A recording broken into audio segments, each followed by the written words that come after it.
You've seen me in elementary school, and you've known me for a long time. I'm very simple. I don't have much going on. I'm made of wood, graphite in the middle. I have a brass ferrule on top, and what the industry likes to call a plug or an eraser for everybody else. But what I'm going to tell you tonight is that there's no one on the face of the earth that knows how to make a pencil. And when I tell you this, this is going to lead us to an interesting lesson that we need to know. And I'm going to give you my genealogy to prove it. So my genealogy starts like yours with a tree, but in my case, an actual tree. Sometimes it's juniper, sometimes it's red cedar, but my family tree actually starts with a tree. But then my family tree also includes the graphite in the middle. And the graphite is not lead, as most of you already know, but it's made from clay from Mississippi and graphite mined from Sri Lanka. And then I've also got stuff on the other end. I've got the metal ferrule and the rubber eraser. And again, these materials come from zinc and copper and stuff mined all over the world. And then there's the lacquer that covers the outside of my pencil.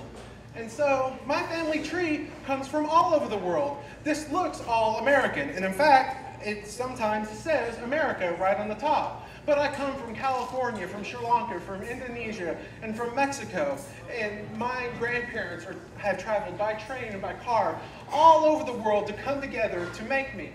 And when they travel, they have to have roads. And so my grandparents also include asphalt and concrete and steel for signs and steel for railroads and wood for planks. And this is where my family tree also gets a little loopy because I need fuel to get my grandparents there, but the same oil is also really my grandpa because he's used in the lacquer to cover the pencil.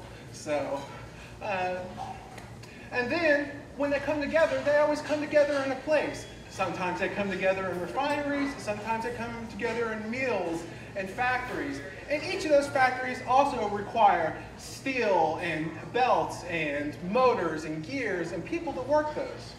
And then each one of those places require a whole infrastructure. They require plumbing and electricity and cities and governments and buildings, all just to make me. So, remember what I told you? As I told you that there was not a single person on the face of the earth that knows how to make me. Because not only have I told you one side of my family tree of the raw materials it takes to build me, but there's people on the other side of my family tree. There's truck drivers and miners and loggers and factory floor sweepers and all sorts of blue-collar people go into making me. But all those blue-collar people need people on the inside too. They need payroll, they need HR, they need legal, they need an occasional network engineer, they need all sorts of stuff on the backside to keep me going and keep me coming out of the factory. And then all these people also need food because these people like to eat. And this food comes from all over the world. The coffee comes from South America, the meat may come from here in Oklahoma, and all that food comes from places where grocery stores, and before that, farms. And I hope you see where I'm going here, is because that farm also requires machinery and steel and rubber and everything to make. And the cycle starts all over again.